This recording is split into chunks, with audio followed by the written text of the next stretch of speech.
I think it's a good time for us to update the historic buildings and the projects you've got going on here. Give me the latest update on those, Will. Sure thing. As you well know, we've been talking about saving our historic structures here that the town owns here in Pelzer. And as we've talked about for years now, one of the many things that makes Pelzer unique is its history.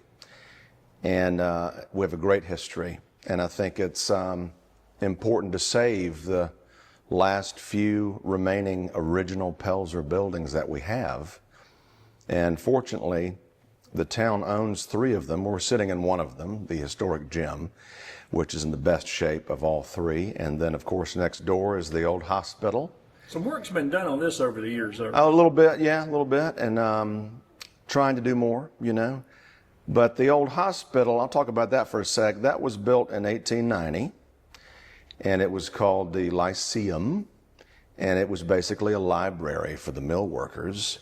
And then in the 20s, they put an addition on the back, and it became the town hospital, which is what most people remember it as. And a lot of folks were born in that hospital up until the 60s, when it became the rescue squad. And I believe it remained the rescue squad until, I want to say, around 2009, perhaps, when the new building was built over across Highway 20. And so that building has remained abandoned since then. And it was scheduled to be, it was talked about being torn down at some point. And I've been trying to fight for that building, to save that building, to restore that building every chance I get. It was, like I said, built in 1890. It's a one-of-a-kind building. There's no other structure like it on the planet. It is Pelzer. It's one of our original buildings. We have already paid for designs, architectural designs and renderings and structural designs to restore it to its former glory and become our new town hall. And hopefully, perhaps, there's a back room that can be a future police department if we're ever allowed to have town taxes. Property taxes. So the plans are in motion, and we're going to have to do an asbestos evaluation, as one would expect, and we are taking bids on that through the end of this month. So hopefully we'll have some answers for how much that's going to cost for the hospital. So we are pursuing the historic tax credits, and what that means is however much we spend on that building to restore it historically, accurately, whatever is approved by the state organization, then a percentage of that comes back to the town. State and federal historic tax credits, 45%. So it's a great investment to save and restore an historic structure and get money back to the town. And we're doing the same thing with the community building, which is actually farther along in the process. The community building, as we know, was built probably in the late 1800s, early 1900s as an open-air skating rink. And I'm told it is one of, if not the oldest, freestanding skating rink left in the state of South Carolina. It's in the Monkey Park. And it has served as a community building for many, many years. It was shut down during COVID. And as we were thinking about putting a better HVAC system in there, we were looking up in the roof and discovered all the original timbers in the roof and the walls. That's one of the things you did early on. I did. As mayor, you were surprised to find the tall windows and the... Oh, it was so much fun. I felt like I was Indiana Jones on an archaeology adventure. But we decided to, when we found out about the historic tax credits, we thought, wow, this is a great opportunity, especially when we were given all that money for COVID relief. And we voted then to devote that money to the restoration of that building, close to $600,000 from the federal government. And so we decided to tear down the not temporary, but the walls, the panel walls that went up in the early 90s and the drop-down office ceiling to reveal all the original structure. And we decided to do that with our maintenance staff in order to save some money on demolition. And in doing so, it's been closed since then, and so it does qualify as an abandoned building. So not only do we get the historic tax credits on that building, but also the abandoned building credits. So that's 70%. And if we get the abandoned building tax credits for the hospital, which I'm not sure about. I should say 45% for the hospital for sure, but the community building, from what I understand and been told, is the 70%. So the work that's done to bring the community building back to historic standards of what it used to look like, that cost will get 70% back through this process. That building will be a big deal for this community. It will be a big deal, and I think it's important to do it right, you know. A lot of folks just don't have a hard time seeing the vision of something that grand and that expensive. So we went through the process. It was, and we've talked about this before, we all know this, it was just outside of the historic district that exists here within the town of Pelzer. And so we had to get it its own designation on the National Register of Historic Places through the South Carolina Historic Preservation Office. That's right. So that process is nearing completion. It is in the system. The state office knows all about it. We took open bids on that process, and we approved the lowest bid of $937,000. That's a lot of money. And it's hard to imagine, you know, anybody having that much money around here. You know, that's a big number. $1 million is a lot of money. And what we're also doing is adding on to the building, which was approved, kitchen, storage area, and 2 restrooms, ADA accessible restrooms. And the addition will look like it belongs to the rest of the building. And so that room, I think, will serve up to maybe 250 people, I believe, and restore those big giant windows. And the floors are original, I'm told, from whenever it was built, made out of maple. So it can be a wonderful place for people to gather and celebrate milestones in their lives. And it can also be a source of income for the town. And we're always looking for new sources of income since we aren't allowed to have property taxes. A lot of folks like to rent out the gym right here. You know, we have dance classes in the gym in this lobby area. So we've had some income from that while the community building was closed. But there's a lot of opportunity there, a lot of promise there, and I really want to do it right. And so we're at the very end of the process. It's been like 4 years. So council at the last meeting last month approved that lowest bid. Did not approve the contract yet, but we've approved the lowest bid. And this past Monday we met with the contractor, and he answered a bunch of questions for us. We appreciate that, you know, going through all the details of what to expect. And it was nothing new. We've been told all of those things before. One thing that folks had questions about is what about insulation? You know, because the walls are very thin because it was an open air skating rink. And so in order to maintain the historic standards, you got to go back to that, the bead board. It's very thin. However, we did, from what I understand, get approval to create an additional wall on the inside. So there is some thickness, but there's no insulation, and it's a big room. So yes, there is going to be some costly to have cool air and heat that room when in use, but it is going to be separate from the other areas. So we're doing all we can to plan for that. And we knew that coming into it. And so I've seen the drawings. It's going to be beautiful. It's a lot of money, but the great thing is that we get that 70% back to the town, and it's not tied to anything. And the folks who are working on this are experts, and they do it all the time, and it is guaranteed. I know there was some question about, you know, is this really going to happen? Yes, it can. We just have to approve this contract, let them get started. And I hope that the council will approve this project, because I think most folks in this town and this whole upstate would love to see it. So we're ready to go. And as soon as I can sign that contract on behalf of the town, They say it will take about a month to mobilize, and it'll take about 5 to 6 months to complete the project. So maybe if council raises their hand and says, yes, let's do it, we can have a fully restored community building by early next year, which would be really special for this community and a source of pride. And, I hope that they will support this initiative that I've been working on since day one, trying to restore that building with everything I've got. It's taken too long, but sometimes good things are worth the wait, and I think we have a real opportunity to save this original structure.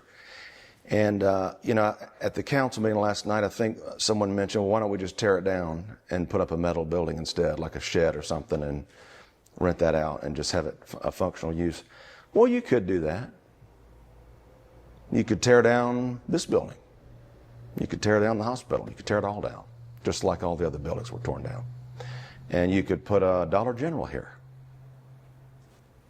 But places that had, you never get those buildings back. No, you don't. In a lot of places, they regret tearing down the buildings that were That's right. markers. And to me, we don't honor the past. We don't honor anybody who built this place by doing that, especially when we have everything we need to save it. We have the money.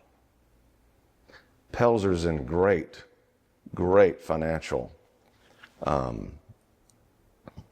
health right now. We have more money than we've ever had as a town. We've got $2.2 million in the bank. And that is through those smart decisions that we made to sell the permanent easement under the cell tower, to sell the water and sewer systems, and to, I'll tell you about that in a sec. Okay. And then we have that COVID money. And so by doing that, we have all this money to restore these buildings. So we've got the lowest bid, Daniel Builders, a great company based in Anderson. We've paid for the architectural drawings. We've paid the consultant, the historic consultant. It's in the system with the state office. It's kind of ready to go, and they could break ground. All we got to do is say yes. So it's paid for. It's in the budget. Has been in the budget for several years. So the only thing stopping us is council saying no. So I hope that they'll say yes. The water and sewer improvements are well underway. If you drive down, especially around to the Lower Mill Village, you'll see them tearing up the roads.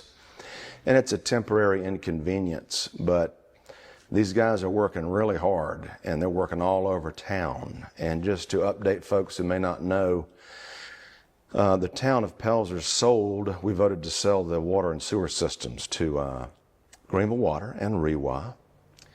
And that was a smart decision because most of our water lines were 75 years old, and we were in charge of maintaining them. And we didn't have the money to upgrade anything. So in selling the water system to Greenville Water, they also got a $6 million grant from the government to upgrade the entire system, to put new mains under the river, the Saluda River, to the east of us into southern Greenville County, and to the north of us to Piedmont. And that is underway. And so were upgrades to the sewer system. This is going to be wonderful to have our infrastructure updated and to be ready for future development, such as Courtney Park, which is our new subdivision right here on Courtney Street. And they are grading that site. I encourage you to drive by and check it out. It's pretty exciting. It's happening. 125 new single-family homes going in there. We'll have an HOA. They'll be taking care of their own streets and lights. And so we'll have a lot of new neighbors coming into Pelzer. And the first one in like 100 years to have a big, right? Oh yeah, this is the Millville, right? Right. This is the first, or the largest, I should say, residential construction since the 1890s when they built the homes of the upper mill, with the upper mill being built in 1895. So that'll bring in a lot of new people to Pelzer. So that's exciting, and I'm sure some folks are a little apprehensive about all those new people coming here. But that is the trend in the upstate. Everyone has found out about what a great place this is to live, and everybody around the country is moving here as quickly as they can, unfortunately. Oh, my goodness. But so change is coming for all of us, not just Pelzer. And I think it's going to be good if we just keep our heads screwed on and have a good positive attitude and treat people with kindness and be good neighbors and work together and not against each other. I think we'll be just fine. The great thing about the water and sewer improvements is that people of Pelzer are not paying for it. We didn't have to take out a big loan or a big grant that we're going to have to pay for it back, you know. So we're not paying for it, and by selling the systems, you know, their rates were less than the town's. So everyone's bill dropped by, on average, about a third, 30%, something like that. So everybody pays less for better service. I mean, who can say that? And so we get to use this extra money to restore these two buildings, get money back, put them into use. If council approves the restoration of the hospital to be our town hall once it's complete, then the town office will be vacant, and that can be rented out to a new business. So another revenue stream.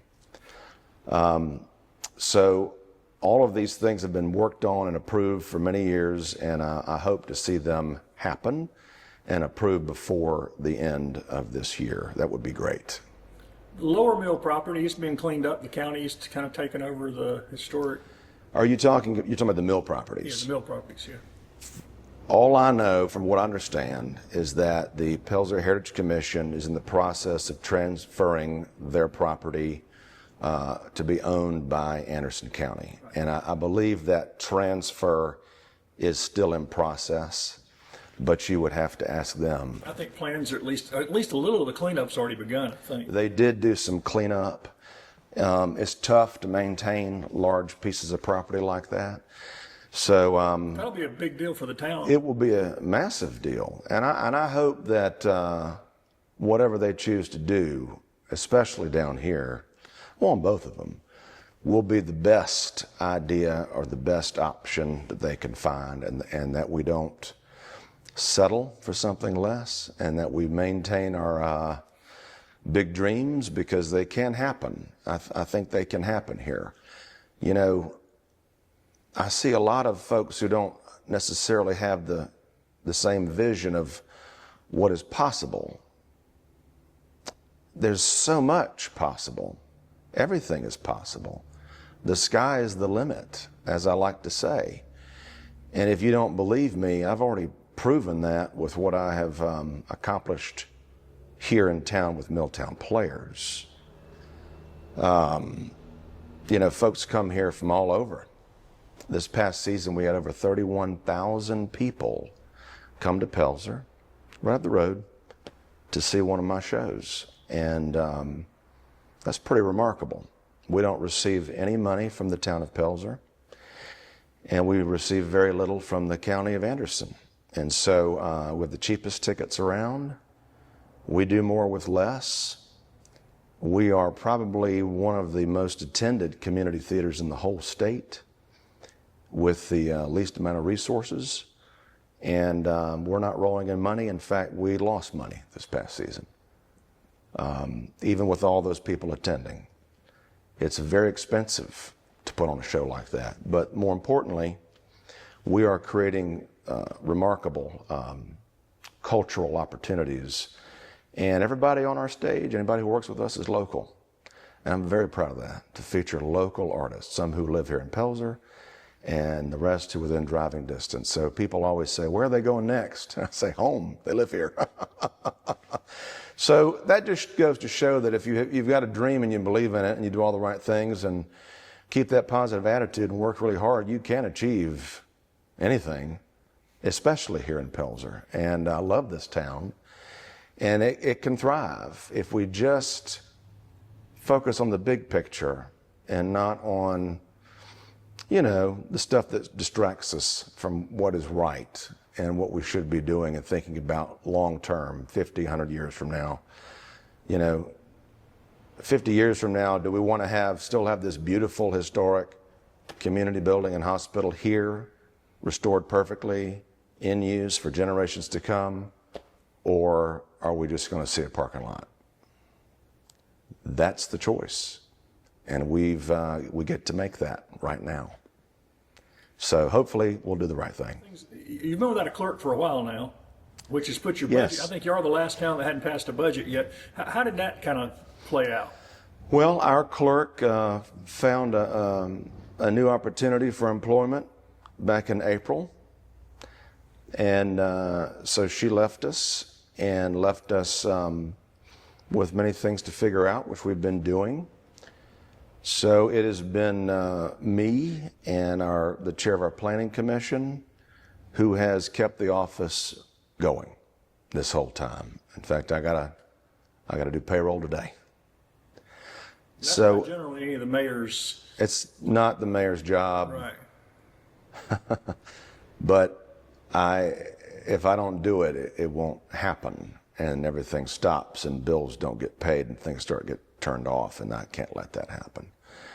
So a lot of folks just really have no idea what has been going on behind the scenes and the hours we've had to put in, stay late, to keep things going without a clerk for all of these months.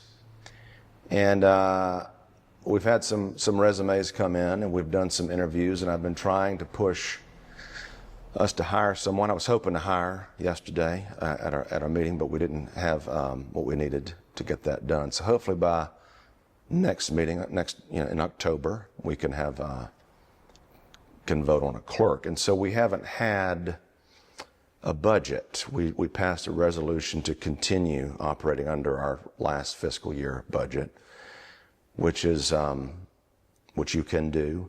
But we're ready to have a budget. And so I have prepared a budget with all of the information that I have, my best educated guess on all of these line items. Our accountant is going through stuff, trying to figure out where we stand on all of the line items and if they are indeed accurate. And so I put together a budget, and we looked at it and talked about it at the work session last week, and got it in a place where we thought we could do a first reading. And if we need to tweak things, that we could, because we need to have a budget. We need to pass a budget. And I brought that before council last night, and they did not second the motion to discuss it or approve it. And so it did not move forward. So we don't have a budget. They did not communicate to me why they didn't want to even vote on it. I don't know why. I thought we were all ready to move forward with the budget, but I will wait on them to let me know what they want to change. Here, right? We have only 3 council members currently. We had a 4th who resigned for personal reasons. So we have 4 of us total. So it's me as mayor, and we have 3 other council members. And so I'll see what they want to change about it. But it does put us back another month. And, you have to do, because it's an ordinance, you got to do a first reading, hearing, second reading, and then it can be enacted, your budget. And so we really need to have a budget, especially if we're approving these major renovation projects. In it, I put $1 million down for the community building, $1 million down for the hospital. And we don't know if it's going to be $1 million to renovate the hospital, maybe more.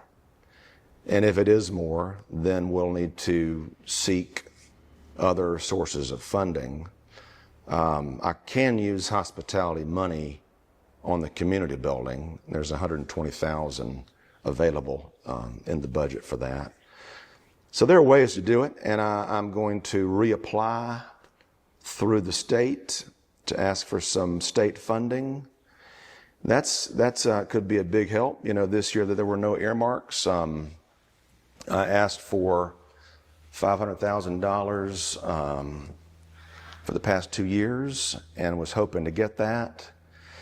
And as you well know, many of our nearby towns and communities have received large earmarks.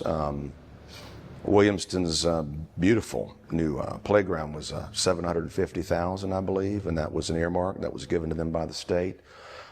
So maybe if folks in Columbia could also consider Pelzer for the first time to save and restore this historic, unique, one-of-a-kind building, that'd be awesome.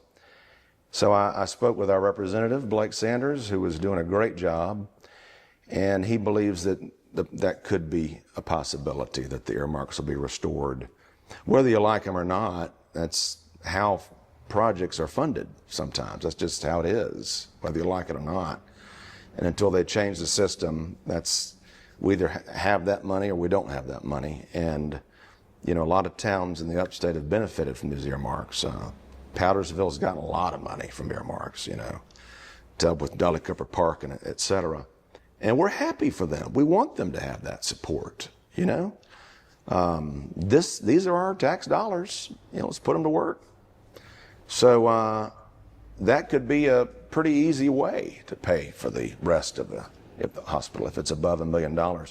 And that being said, you know, $1 million is a lot of money and it scares people. But again, I want to emphasize that the budget that I offered to the council is balanced.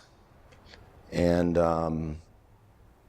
we have that money. And I didn't even include all of our money that we have. There's money left over after all that. So we're in great shape. And the business license fees are coming in with all the new construction, new things going on. I think we're going to be better off than we even imagined. So my outlook is very positive and very bright.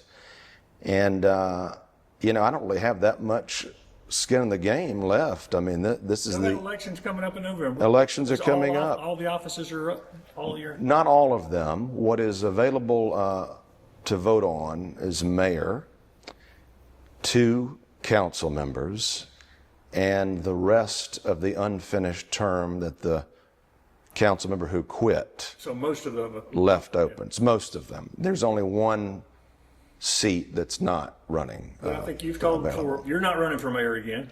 No, sir. I know there was a rumor that went out yesterday that I secretly filed to run. I did not. I've looked at the filing. You did not file to run. No, sir, I did not. But my term is up at the end of this year, and so it'll be someone else's responsibility come January. I wish them the best. And so, you know, I couldn't not even care about this stuff, but I do because I live here. It's my home, and I work here. And so I love this town. I've been here for 11 years, and I know its potential. I know it so well. I know its history. I know what its future could be if we can all just work together somehow to make that happen. I mean, it's not that hard, you know. And did I finish all the stuff I wanted to do? Not even close.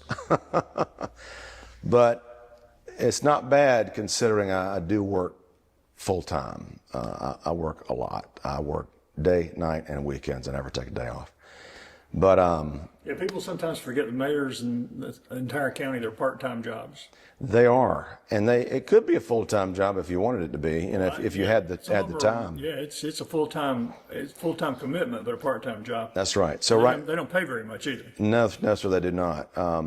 I guess it depends on what town you're in, but in this town, council gets $100 a month, and mayor gets $200, and after taxes, like $185 or something like that. But you know, we don't do this for the money, obviously.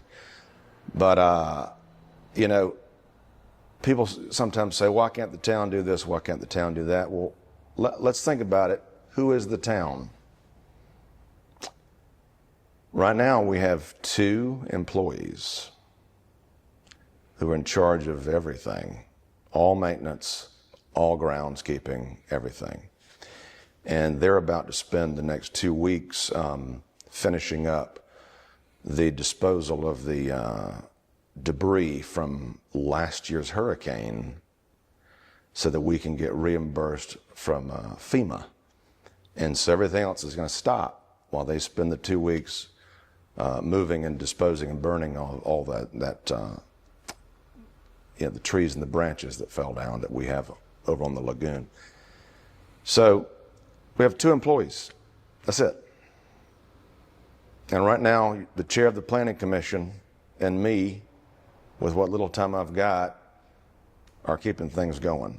And so, if you see some tall grass or some weeds, we're real sorry. Doing all we can, man, with whatever we got. We don't have an administrator. We don't have a clerk right now. We can barely answer the phone. So thank you for your patience. Thank you for your forgiveness and your grace. And I hope that we can get a clerk next month, get a budget, get these projects approved, and then see it all happen. And you'll go out in December with the final Christmas parade for you? Yes. I may not be in that Christmas parade because I do have a huge Christmas show coming at the theater, and I may have to be involved with that. But the Christmas parade is always fun. But I don't think they want to see my face on any float. At least a few people. But it's all good because I'm not going anywhere. I'm going to be around here and involved and doing anything I can to help out and continue to make Pelzer an even more special place than it already is. Well, we'll catch up at the end of the year. Sounds good. Thank you.